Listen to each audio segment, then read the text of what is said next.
Listen here, Mark. I love balls, okay? I love sports balls. And when I get 5 days consecutive of playoff balls, just wrap me up on the couch, give me some beer, and leave me alone. I am so excited about this.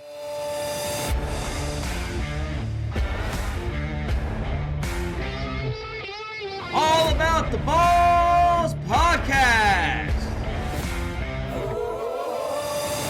with Mark Davis, Chris Meinhardt, and Nick the Doc Skirkowitz. Hello and welcome to this what a crazy sports weekend, and my Miami Heat are up 3-1 series lead over the New York Knicks. Episode of All About the Balls podcast. I'm your host, Mark Davis, joined alongside, as always, my wonderful co-host, Chris Meinhardt. And Chris, like I said to open the show, it was a crazy sports weekend since we last spoke, but more importantly, how are you and the fam doing tonight? We are doing great, Mark. The fam is amazing. My wife, absolute gladiator taking care of these kids. I'd give her all the credit in the world. But I'm so excited to be in the Sack House. I am sad that Doc is not here with us tonight to discuss the crazy NBA playoffs that's happening right now. And like Chris said, like you said, Chris, if our wonderful fans didn't get a chance to listen to the last episode, Doc is currently out on a business trip on a crazy work week in Niagara Falls. God bless that man. Can't wait to get him back in the Sack House so we can hear some wonderful work stories and potentially off-air stories as well, because, hey, it's a work trip. You know how it is when we go out for business. There are after hours in. Doc, hope you're listening. Hope you enjoy the show. These next 2 episodes are for you for sure. And Chris, like I said to start off the show, I'm excited. My Yankees came back. We won a couple games. We won one game in Tampa. We won the night. But, hey, that's baseball. And right now it's NBA playoffs. And my Miami Heat, the 8th seed in the Eastern Conference, are up 3-1. Took both games in South Beach. We'll talk about that in a few minutes. But excited. Loving sports right now. The playoffs are getting my juices flowing. But we're going to start out in Philly. Boston and Philly surprisingly tied 2 apiece. I know that you said that Boston should win this series pretty easily with Joel Embiid being hurt.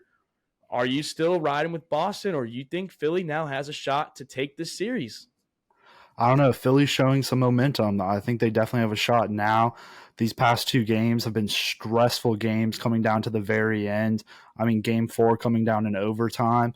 This is honestly a great series, and I, for one, definitely hope that this game goes to game 7. Oh, yeah, and as a Miami fan, I would love it to go to game 7 just so that hopefully we win in 5 and then they go to 7, so it gives us more rest and then less rest. But I'd rather see Philly. I think we match well against them. But, yeah, man, this Philly team, it's hard to predict what they're going to do. I mean, we saw James Harden struggle in games 2 and 3, but then goes Houston James Harden. Like I said, pre-Fat Boy James last game, balled out. Popped off.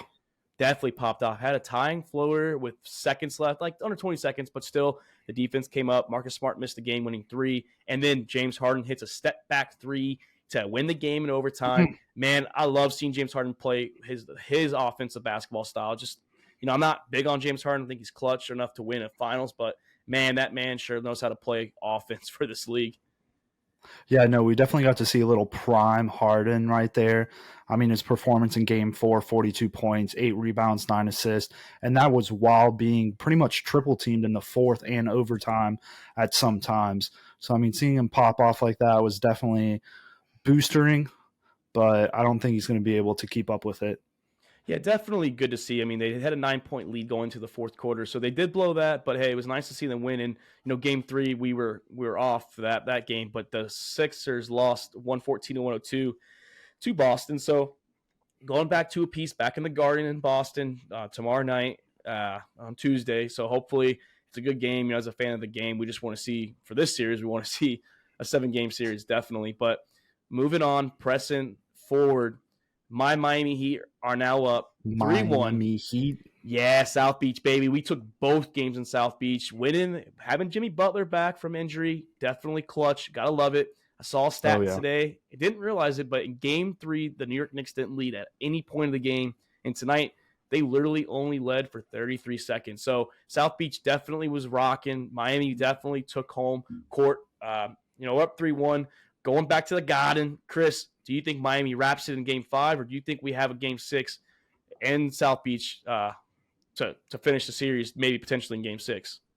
No, I definitely think this game's wrapped up in Game 5. I saw a stat just now watching that the Knicks head coach is 0-6 going when he's losing 2-1 in a series.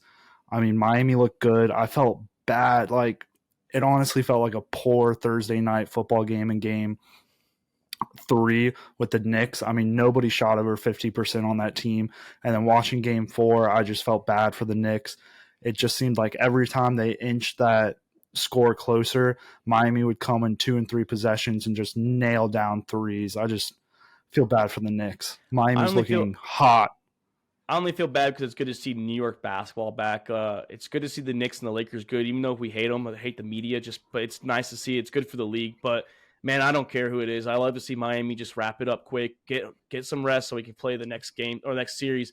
But yeah, like I said, it's big having Jimmy Butler, and Bam Bam had a wonderful game tonight. Kyle Lowry off the bench, loving that rotation that Eric Spoelstra is playing with. I definitely think he's one of the better coaches in the league, and it just shows. He knows how to make adjustments. You know, we might not win the finals, but he's definitely always up there for coach or for being the best coach in the league, in my opinion. And Chris, moving on to the Western Conference, we have currently right now in Game 4, the Los Angeles Lakers are playing the Golden State Warriors. It is early. Not sure what the score is yet. We'll keep the fans included later on when we give that score update. But we were recording at the end of Game 2, and the Warriors just dominate, stomped them. And then Game 3, completely flipped that script, won by 30 points, Chris. I know you and Doc were high on the Warriors, high on them winning this series, but I told you, it's all on Anthony Davis. It's all on his shoulders. If his presence is there, they win. Chris, are you on the Lakers wagon yet, or are you still riding with those Warriors? I mean, we're going to have to see what tonight looks like, but like we discussed in the last episode, it's all about AD on how he plays. I mean, once I saw the Lakers go on that 30-8 run in that second half, that just changed the entire game. I mean, the Warriors were up 11, and then that just forced the Warriors were up 11, and then they came back, and that just forced the Warriors to play more aggressive the rest of the game, causing more turnovers, and that was just the issue for the Warriors last game. I mean, yeah, and not even just that. I know LeBron James, like Draymond alluded to in his podcast, it's weird seeing LeBron James play. I mentioned that last episode, but especially last game. He didn't take a shot in his first 13 minutes on the court. The first time in his playoff career, he did not attempt a single shot in the first quarter. It's definitely interesting seeing this 38-year-old LeBron James in his 20th season run this Laker team. It's still his team. I mean, yes, we put the pressure on AD, but LeBron is still the captain. He's still the leader that runs the squad. It's definitely what he says and goes. But not even just that, Chris. There's a lot of controversial referee plays or whistleblowing essentially during this first 3 games. The Los Angeles Lakers have shot 63 free throws compared to the Warriors 39. So are the refs trigger happy, or are the Lakers just pushing the paint and the Warriors are just stuck in shooting the ball? I mean, I think the refs are almost bad in every series. I mean, I don't know if you saw with the Sixers and Celtics game, there was 3 touch fouls in the first minute of the fourth quarter. I mean, these refs, I think. Yeah, I mean, the refs in all sports are just refs in all sports. I mean, and you can't blame them. I mean, they're not looking at a TV like we are, paying attention. They're actually there, but like some of these calls are just terrible. Oh yeah, like the Celtics game yesterday, the Joel Embiid. I mean, I think that was a charge. I thought Marcus Smart was definitely moving his shoulders. I mean, and that could have been a crucial. I mean, good thing those Celtics lost the game, so the Sixers didn't have to complain. But yeah, I mean, this free throw though, it's huge. It's 60 in both wins. The Lakers free throw numbers are crazy. When the Warriors won, they were kind of similar. It's just, I mean, I don't know, man. Like, I have a Warriors buddy in my office, and he's just complaining a storm when it comes to these refs. I mean, that's a big free throw differential. Yeah, I'm going to still ride with the Warriors, though. I think Warriors still come back and take this game. Yeah, like I said, it's in every other game for AD. So right now the Warriors lead. Well, they were down 1 going into the second quarter. But moving on to the next series, the last series of the second round, and that is the Denver Nuggets and the Phoenix Suns. The Phoenix Suns took both games in the desert without Chris Paul, who will also be out Game 5 in Denver. Doc said he wasn't shocked, but man, damn, did Kevin Durant and Devin Booker come out hot in the desert, literally. Yeah, completely agree. I mean, this game was fucking incredible game between Booker, KD, and Joker. Seeing all those three superstars playing lights out was phenomenal. The only sad part about that is the highlight to this game is going to be what happened between Joker and the coach Definitely. That's something we'll or talk the about. owner. Yeah, something we'll talk about in 1 second. Just wanted to get on the stats because that's something I want to leave with because that's going to transition to our next point.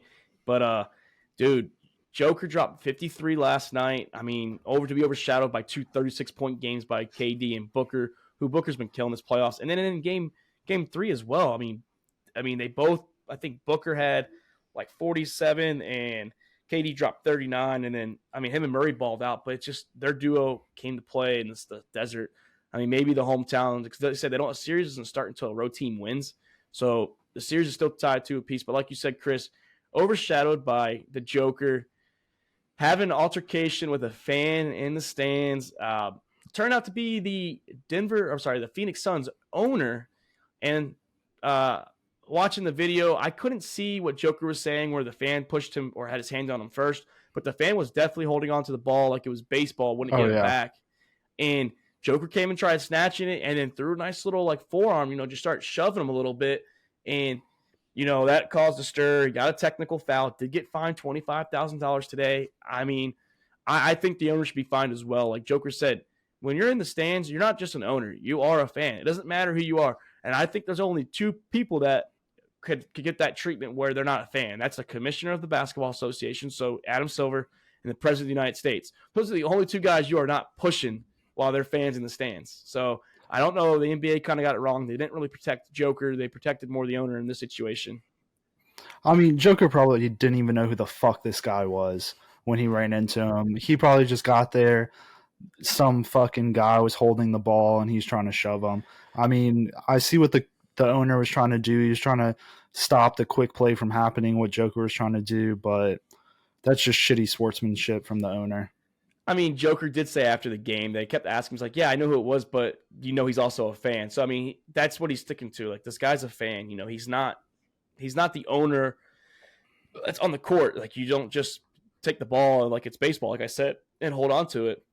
You got to give it back. And, I mean, like I said, I don't want to see it keep going. Hopefully, the owner said he respects Joker and he shouldn't get suspended. So, hey, the owner understood, hey, this is playoff basketball.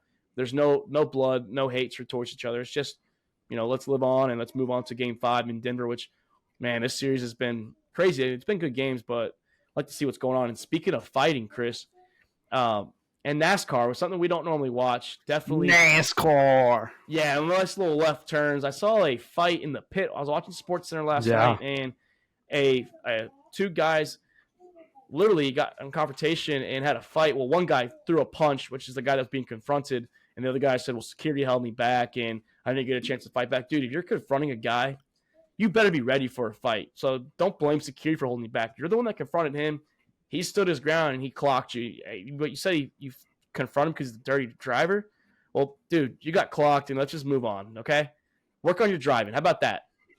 Yeah, go drink some fucking Busch Light, sit down, go drive 500 miles. Yeah, like, come on, dude. NASCAR is, it's just not our sport, but hey, we wanted to talk about it just because we love to see fights in sports. And, if it we wreck, maybe we'd talk a little more, but, hey, those wheel balls. Yeah, those wheel balls, dude. Not the same NASCAR. I used to watch as a kid, but moved on out of that. Grew up a little bit, I can say. I can't watch people take left turns all day long. But moving on to some college sports, something that we haven't really talked about on this show. No. And something that we kind of missed last episode. You brought it up once we got off. We should have talked about Alabama baseball. And some things are going on with that former coach. Now, they have their coach was allegedly gambling against his own team, against your LSU Tigers. Go Tigers. And go Tigers.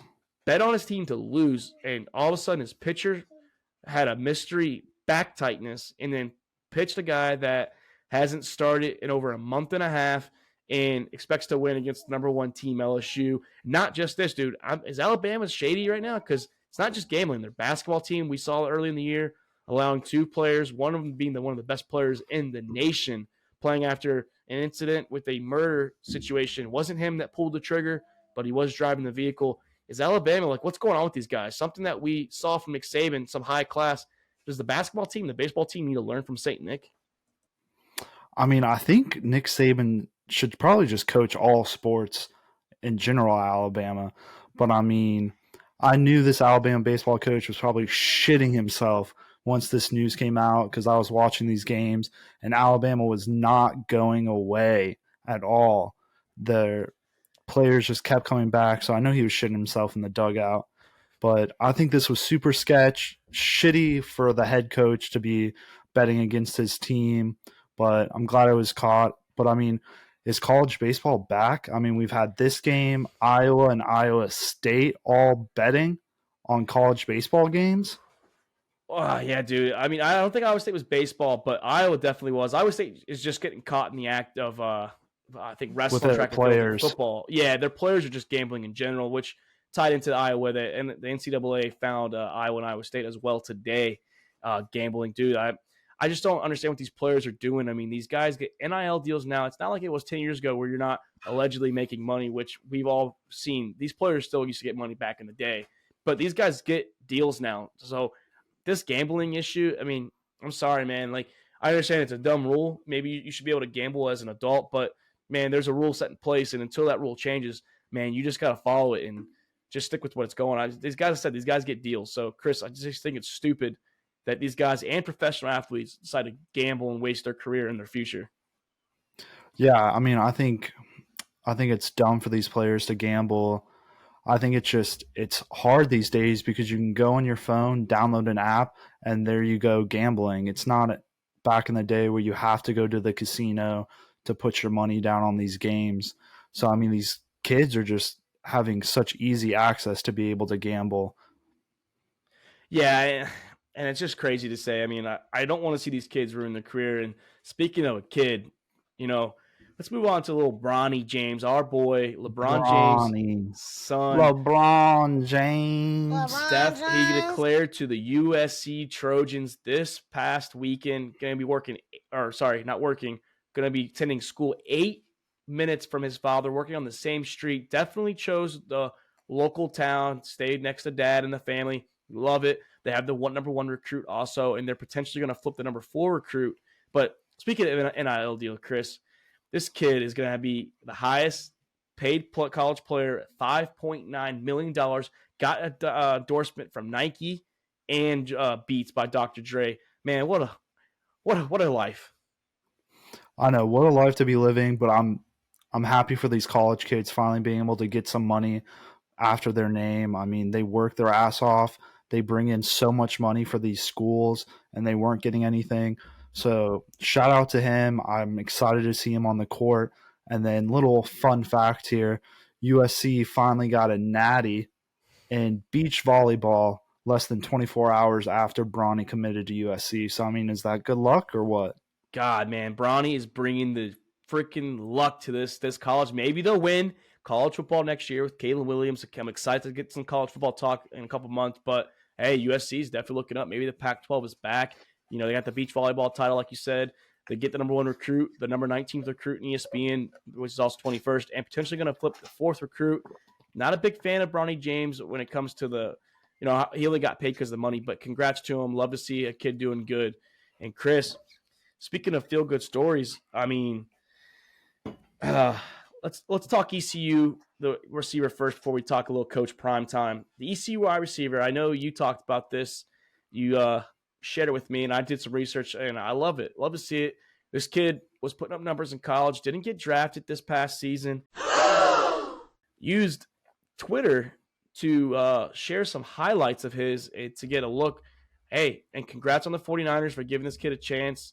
And hopefully this kid balls out, and hopefully he makes every team, even the 49ers, look wrong for not drafting him or signing him right away after the draft. Yeah, I mean, Isaiah Winstead, he was a transfer from Toledo to ECU. He tallied his first 1,000-yard season last year, 88 receptions for 1,085 yards and 6 touchdowns. Man went undrafted, didn't get a mini camp invite, went to Twitter, posted his practice highlights, and a couple days later, 49ers picked him up. I mean, I'm happy for this man, and it just shows to these players that don't get drafted that sometimes the scouts are wrong. No, definitely agree. There's been some star athletes, and especially in the NFL, that have been undrafted. The GOAT, Tony Romo, one of them, and John Randall, Hall of Fame lineman, defensive lineman for Minnesota Vikings. Like I said, their list goes on. And Chris, speaking of players in college, let's move to Coach Primetime. It seems like he's having an interesting time in Colorado. Definitely bringing the fans back. Let's say he's definitely a buzz out there in Colorado. But since he's been there, since the spring window opened up, 47 have transferred, 71 total since last August, but 47 on his watch. He did add 38 transfers as well. So, he's getting players in return, but man, a lot of these former players for Colorado, they're just not like him. He's got a weird dress code, can't wear white socks in the weight room. No white socks. And he treats these kids like they're military kids, and you have to earn your number, like you have to earn your name tag in the basic military training. I love Prime. I love his character. I love his intelligence, his IQ is for the game. But man, I think he's being a little hard. I understand he did it Jackson State, but I don't know, man. I think it's a little hard on these kids. I understand you have to have a firm hand in sports, but that's just crazy to me, especially the White Sox. Yeah, no, some of the rules I'm hearing is completely insane.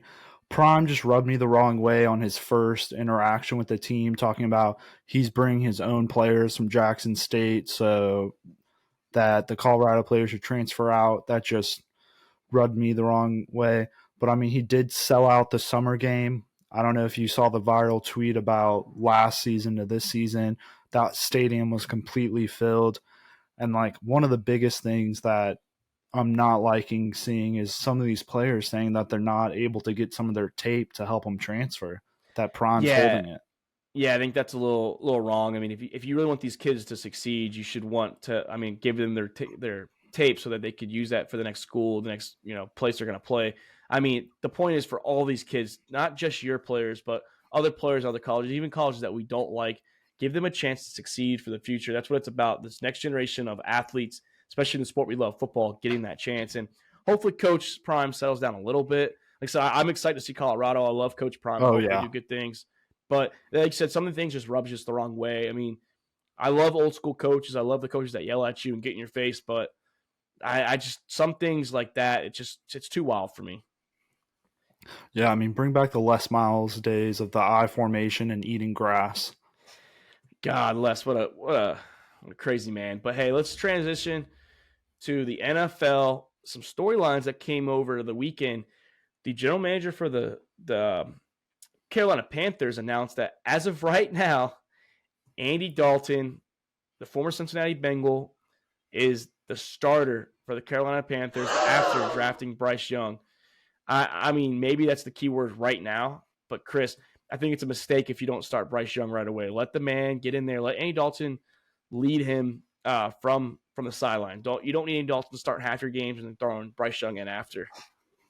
Listen, being a Saints fan, Andy Dalton can't even start in the fucking XFL. Okay, man's dog shit. I think the coach is just saying that right now to settle Bryce Young's nerves.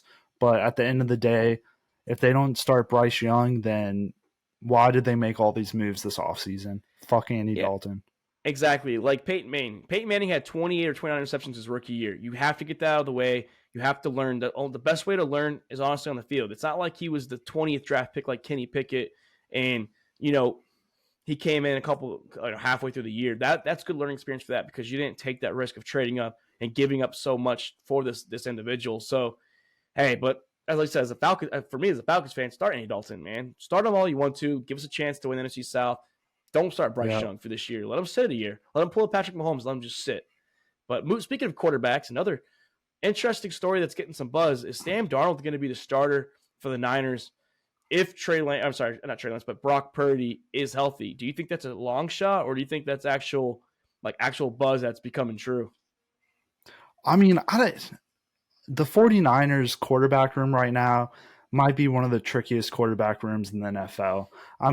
You got Big Cock Brock that he balled out when he needed called up. Sam Darnold, with the NFC South, Sam Darnold looked like shit with Carolina. And then have we really got to see Trey Lance yet? It's tough. But I think the starting behind them is going to be Trey Lance and Sam Darnold duking it out to see who will be the starter. Sam Darnold's going to be behind the ball. I mean, he has no field connections, unlike Trey Lance. So I can put money down that probably Trey Lance is going to start first team reps with OTAs, but I don't see Sam Darnold starting with the 49ers. Like you said, just an interesting quarterback room. I mean, they traded up with the Miami Dolphins and gave up so much for Trey Lance a few years ago. And now you have this Mr. Relevant Brock Purdy who took him to the NFC Championship when both Trey Lance and Jimmy G went down with injury. And yeah, I know the defense, the running game is phenomenal, but Brock did play pretty good. And then you have Sam Darnold, the former top 3 pick as well, out of the drafted by the New York Jets, then went to Carolina, and now he's out in the Bay with Kyle Shanahan, who just seems to make anybody work. I mean, that's just Kyle Shanahan for you. I don't fucking like him because he can't win big games, but hey, that's a little bit biasy. Fuck Kyle Shanahan. But if anyone can get Sam Darnold going, I do believe it's him. And speaking of quarterbacks, Bruce Arians, advisor for the Tampa Bay Buccaneers, says that Baker Mayfield is better than any of the quarterbacks in this class, of the 2023 class. And I'm sorry, Bruce, but you need to go hit the golf course. You sound drunk. I don't think Baker's a better prospect than all the quarterbacks, all 6 of the QBs that came in this draft class. I know he's a former Heisman quarterback winner out of Oklahoma. I know he took the Browns to the playoffs and won a playoff game, blah, blah, blah, blah. Baker's a piece of shit. He's trash, and I just don't think he's better than Bryce Young, CJ Stroud. Hell, he might not even be better than a banana eating, peeling Will Levis for all I care. Yeah, I mean, me, you, and Luke talked about it the other day about Baker and how we felt about him. Is he in the right scheme? Was he in the right scheme at the Browns or at Carolina?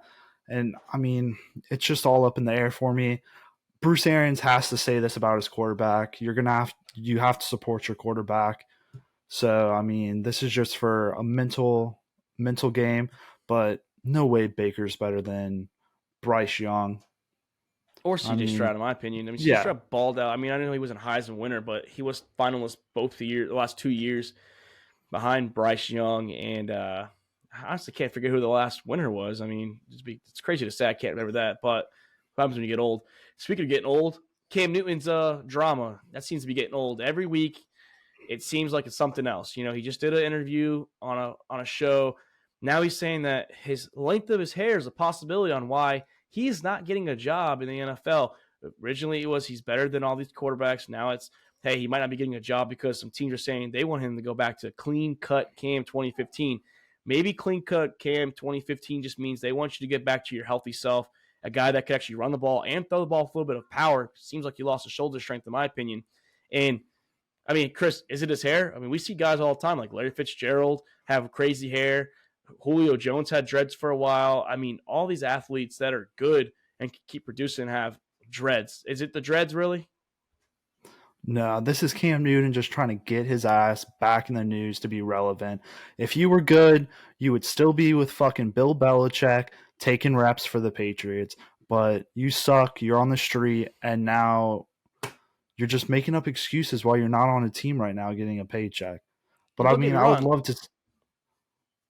to see Cam 2015 Cam again, but just not on Carolina. Yeah, definitely not in the NFC South. He can do that somewhere else. He was electric. I mean, like I said, he had a phenomenal career until his shoulders started to give out. And unfortunately, I think that's what led to his downfall. And he did point out Trevor Lawrence. Well, Trevor Lawrence has got long hair. The problem is that Trevor Lawrence doesn't come out. I mean, let's say that teams are looking at your appearance and like your hair and your suits and your whatever, you're doing it for attention. While Trevor Lawrence comes to the ball field, the NFL parks, and he plays. Don't forget, Trevor Lawrence just won a playoff game last year against the Los Angeles Chargers. So it's not like Trevor Lawrence isn't balling, and he's only been in the league 3 years. So, I mean, come on, Cam. You have to get better than that. You have to be better than that. Stop calling out players and just be better. That's all I got to say about that. And speaking of quarterbacks again, let's keep this QB train rolling. Apparently, Andrew Luck was being poached by the Washington Commanders. Of course, who else would do some shady shit than the Washington Commanders? And Jim Irsay is allegedly pissed off and saying the NFL needs to look into that and go for tampering because, hey, it is tampering. He's under contract. You can't be having a conversation with Andrew Luck trying to get him back if He's under contract by the Indianapolis Colts. Chris, man, Jim Irsay's pissed. What you think that they should look into this? Yeah, I mean, I definitely think they should look into this. This just like once I saw this notification from Bleacher Report on my phone, I just had to be like, "What the fuck?" This was from left field. I mean, can Andrew Luck even play football anymore? The last I saw was a picture of him that looked like he was like an anorexic. Like, can he even play? That's the question. I mean, if the Commanders want a quarterback, I heard Bortles was pretty good and he wanted to come back and play. That's the boat for you right there. Oh yeah, the boat. Yeah, go Blake Bortles. Apparently, hey Luke, shout out. Not just that, can he play? He doesn't want to play. He's definitely in a state of mind where he made peace with his decision. He's happy. He's not taking beatings. That's his problem. He was hit all the time. The Colts developed that line way too late in his career. I mean, he's still early in his career, but too late in his opinion. And I was a little hurt that he left so the way he did. But man, I can't blame him. His health is more important. And let's talk one last QB, the QB of the offseason, Lamar Jackson. He finally got his bag. Shout out to him and his mom for, I guess that's his superhero. So, hey, you're the real MVP, Miss Jackson. And Chris, the story over the weekend is Lamar Jackson, after getting all these phenomenal weapons, an aging Odell, a short Zay Flowers from Boston College. This man wants to throw for 6,000 yards, Chris. I mean, he's never thrown for over 4,000 yards in his career. What is this man talking about? If the Ravens wanted to prove to Lamar that they were going to get him firepower, you wouldn't have got a washed up OBJ. You wouldn't have went out and drafted maybe the shortest wide receiver out there. I'm pretty sure Drew Brees was taller than him. You would have went out and tried to get somebody more explosive. It was just sad. But I mean, you got Todd Monken up there, the OC. He wants to air the ball out. So I mean, we'll see. He'll probably run for 6,000. I don't see him throwing. Yeah, if he makes a full season. Yeah, maybe combined he'll throw and run for 6,000. But Lamar Jackson throwing for 6,000 yards, something coming out of his mouth, that sounds ridiculous. The only other guy that I would say that is our buddy Luke Rule. And between the two of them, they just don't know football that well. And if he gets 6,000 yards, then just call me an idiot and let's move on. Chris, college football announced a new 12-team schedule for the playoffs.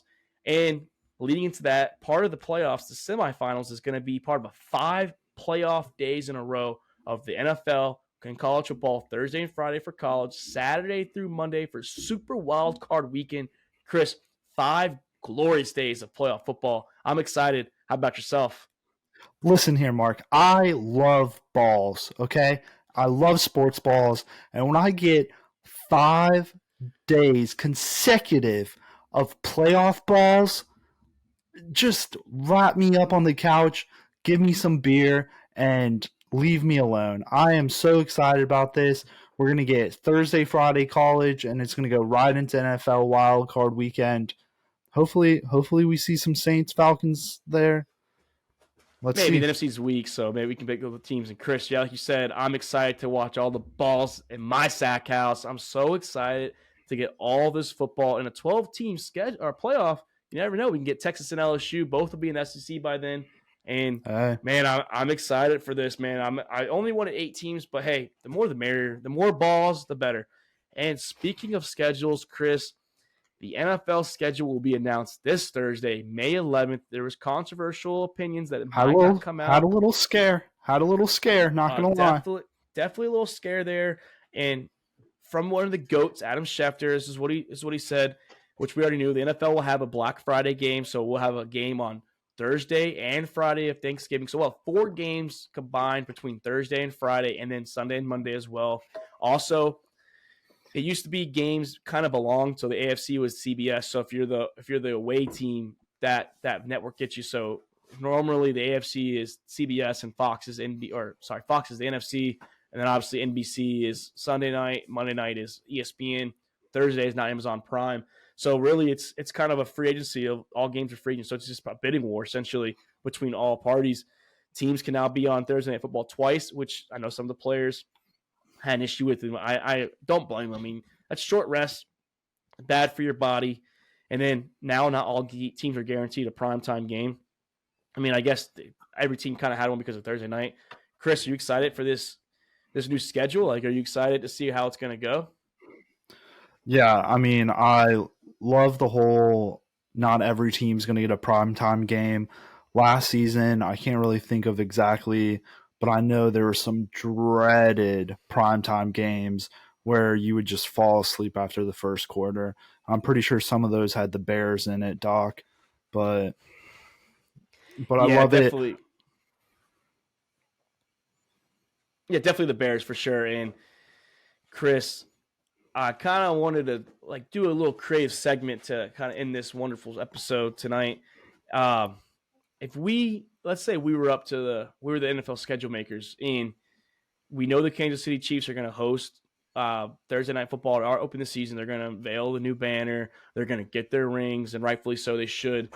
I believe there's only been 2 instances a team that won the Super Bowl did not. Well, since they started this tradition, like this century, that was the Ravens, who had to go to Denver instead of hosting it because of the Baltimore Orioles didn't want to give up their time slot for the Ravens, and it was going to be a parking situation. So they lost that right. And then the 100th anniversary where the Bears and the Packers open up Thursday night, which rightfully so. It's 100 years anniversary, the longest rivalry in the sport. But Chris, if it was up to you and you were like, okay, Kansas City Chiefs, who should they host it against? Who would be the team on their home opponents that we know who the home opponents are? Who would you pick, and what's the reasoning behind it? I mean, the easy answer here is Chiefs Eagles. I mean, you get that Super Bowl rematch, but if I could pick, I would have to be seeing the Chief Bengals. I just want to see that game come back. I mean, avid Saints fan, but coming out of LSU, watching Big Dick Joe himself just sling the ball in 2019. And his new name, Joe Slants. So please Oh, get that sorry, right for the future. Joe Slant. But just a huge Big Dick Joe fan, so I love me some Bengals. But I would just love to see that offensive powerhouse where both teams go at it to just start the season. Yeah, it definitely would be a hell of a start. I mean, much better than last year's start where it was Rams and Bills, where the Bills just clobbered the Rams in LA. And like you said, that's the new rivalry of the NFL. It's definitely Joe Burrow and Patrick Mahomes. It seems like it's the new Brady Manning rivalry, which people were thinking it would be Josh Allen and Patrick Mahomes, but Joe Burrow has put his name up there. And like you said, the easy answer would be Philadelphia Super Bowl rematch. We did see it once before with the Broncos and the Panthers when that defense just shredded Cam Newton in the Super Bowl and after the Super Bowl. But I'm going a different route. I'm going to go which is not really a rivalry game because Patrick Mahomes owns the AFC West. But, Sean Payton is in town in Denver. He's back in the saddle for a team. And I kind of want to see what the Denver Broncos look is going to be with him and Russell Wilson and this offensive line that they reamped. I want to see it in primetime. I don't want to see it on Sunday afternoon and the 4:00 Eastern window. I want to see it live, prime time. I want to see Sean Payton back chewing his juicy fruit, smoking that bong before the game too, which we didn't talk about. But I want to see him on the sidelines wearing that orange and blue for the Denver Broncos. That's kind of the look I'm going with that one, Chris. And that's your boy, Sean Payton. Yeah, no, I'm definitely going to be watching some of those Denver games this season. I miss Sean. It only took him a couple months to be in Denver to hit that bong. But, I mean, it's all legal, all legal, all legal. Yeah, so, I think that would be a great matchup. Yeah, I don't know if you could be smoking on the offseason. I don't know the NFL policy with that. But, Chris, it's not just Thursday night. We have Sunday night football as well. And, now this is the more creative part because you have to do some research on teams, players, joining new teams, storylines. I went a couple different routes, but I want to hear your take. Where are you looking at with this Sunday night football schedule? I mean, you can give me a couple games, maybe just touch on one, but where are you looking at? If it was Sunday night football week 1, you're hearing Chris Collinsworth and Mike Trisho. Who do you want to see them calling the game for? Yeah, so I'm going Jets versus Patriots. I mean, what better way to show off Aaron Rodgers and his new threads than against facing a division rival that has beaten them in 14 consecutive matchups.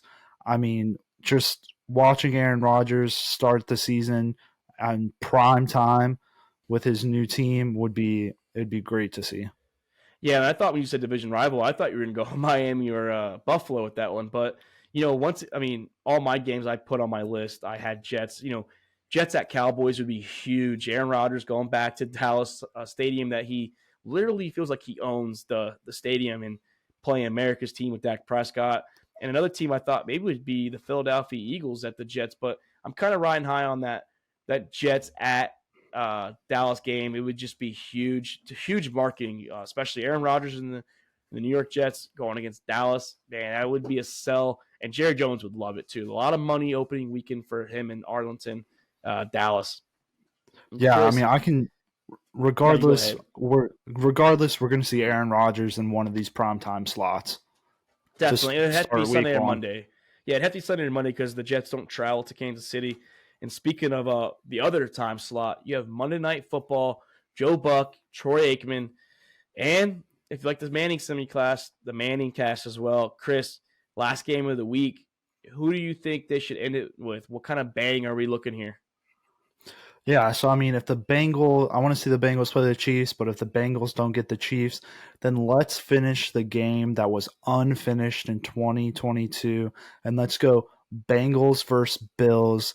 I'd love to see nothing more. That game fucked me in fantasy, cost me my third place, but not mad about it. Not mad about it. Glad the man's alive. I mean, I'm glad he's alive too, but you're talking about getting fucked over. I was in the first place game, the championship, and I had Josh Allen and I had Gabe Davis, and I didn't get a chance to get my 39 or 41 points, whatever it was. Not saying it was going to happen because Gabe Davis is a hit or miss, but definitely lost the opportunity to be a two-time champ in our fantasy league, to join your ranks. But always this year I can get that crown and unreveal the new championship belt for the winner. I think that's what we're going to be doing for our league. Just a little teaser for that. Hopefully we get that word soon. But I'm going to go Bengals at Ravens. Like to see Joe Burrow versus Lamar Jackson. A playoff game that didn't feature Lamar Jackson last year. We got Snoop Huntley instead. But I would love to see Lamar in the MT&T Bank Stadium behind the home crowd. Hopefully they wear their blackout jerseys. Love the uniforms for them. But see the rivalry of the AFC North. Joe Burrow going to Baltimore, playing the newly paid Lamar Jackson. Obviously, I know you'd be excited. You'd be a Bengals fan for the night. Luke, our other hopefully soon to be co-host, will be definitely rocking the purple and black, Chris. Yeah, I mean, some reason Lamar was too busy using the bathroom for the last Bengals and Ravens playoff game. So, I mean, I'd love to see that matchup. I mean, I think our projected games would could go would be amazing opening season. And then we have our teams, Chris. You're a New Orleans Saints fan. I'm an Atlanta Falcons fan. So obviously those 6 months, we're just going to be definitely taking shots at each other. And like you said, the NFC's weak. And like you said, hopefully both teams get in there. I mean, I'm sorry, I don't want to hopefully say that. I don't want your team anywhere near the playoffs. I don't want anyone from the NFC South besides the red and black Atlanta Falcons getting there. And I do think it's possible that both teams get in just because how weak, like I said, the conference is. But if you had to have a dream, let's say, like, all right, Chris, where do you want the Saints playing? You get a home and away game. So let's say they give you a home game and away game. Which one are you looking at? Like, I want to hear both. Where would you travel to if it had to be at week one, or if you had to be at home hosting? Who would it be? Yeah, so I mean, Saints and Falcons got the lucky draw for getting the two easiest schedules of the season. But I love it. Yeah, I'm hoping we get a home game week one, bring Derek Carr in, see what the Super Bowl is Super Dome's about, and just show them what the fans actually are. I hope we get matched up with a division opponent, hopefully the Falcons or Tampa. If we play away, I still want to keep that division opponent, and hopefully we go to Carolina and see fucking Andy Dalton again. Yeah, I love Andy. Chris, I mean, obviously, I want to see the Falcons Saints week one regardless, but let's just get off that train just because that's the typical answer for us. But if we're at home, I want to either see, obviously, the Saints, but I want to see the Colts. I want to see AR in our dome. Obviously, Gainesville's not that far from Atlanta. So, he didn't get a chance to play in the Georgia Dome in his time because, let's face it, he sucked in college and couldn't get to that SEC championship. But it'd be nice for him to see it in the NFL schedule or in NFL time and play my Atlanta Falcons. And if we have to go on the road, if it's not New Orleans, I want to go to Jacksonville, keep it close to Atlanta. That's a good possibility. Tennessee's pretty close too, but go to Jacksonville, bring some of the home fans down so we get some of the fans in Jacksonville. But that stadium would be buzzing because of the Jaguars' last playoff appearance they made. But, man, I'm excited. May 11th, dude, we will literally be on air or recording an hour after the schedule is released. So we'll have time to study a little bit, see these key matchups, the Thanksgiving games, the primetime games, the Christmas. There might be Christmas this year. I'm not sure. And then, our team schedules, break down the schedules. We'll have to break down the schedule for Doc for the Chicago Bears. Man, it's electric, man. Football's coming. Rookie mini camps. Some of the teams this past weekend. We have some this weekend coming up. Chris, man, I'm excited for the schedule, man. Yeah, no, I'm itching. I'm just like living day for day for just a little bit of football stuff. I'm itching for football season to start, and this is just one step closer. Yeah, because the XFL and the USFL and the Arena Football League, where Antonio Brown can't allegedly pay his players and his coaches who quit. So those three leagues just doesn't do it for us. And we do have playoff basketball, but that's going to end in June, and then it's just baseball, and it's going to be a quiet time. We'll find some stuff to talk about with fantasy coming up, things like that. But, man, like I said, the schedule's coming out, Chris, and I did miss Doc today, though, man. I hope Doc's having a good time out there in Niagara Falls, and we wish him a safe trip home to get here. Hopefully he's not drunk too much out there. I know Doc pretty well, and I know he's going to be enjoying in some adult beverages while he's enjoying the show. Chris, man, it was great tonight. Definitely loved the stories we were talking about. It was a hell of a weekend, honestly. I was surprisingly shocked about that. Great basketball. And then shout out to Doc. We did miss you. I hope you're getting that combat pay. I know how dangerous the falls are. Hopefully you don't fall. But it's great to be in the Sack House. Excited to be on this podcast. Can't wait for the future. Mark, it's always a pleasure to be here. Yes, Chris. Always a pleasure as always. And like I said, stay alert, guys. The next episode, we will be breaking down the NFL schedule, all these wonderful games and matchups, knowing where all our teams are going to be going, dressing all, like I said, all the big games, the matchups, all the exciting playoffs. Like I said, we get rematches of the Super Bowl, both conference games, all the divisional rounds. We get rematches from the playoffs. And like Chris said, this is an exciting time to be alive. We have the NBA playoffs. Football's coming soon, hopefully hopefully faster. But I'm Mark Davis. That's Kriska Meinhardt. We are live from the Sack House. Hopefully you enjoyed this nice episode of All About the Balls podcast, and we are out. Thank you for checking out another episode of All About the Balls podcast. We want to thank all of our listeners and supporters of the Sack House. You can listen to the show on Spotify, Apple Podcasts, and YouTube. And don't forget to subscribe and give us a follow on Twitter and Instagram @the Sack House.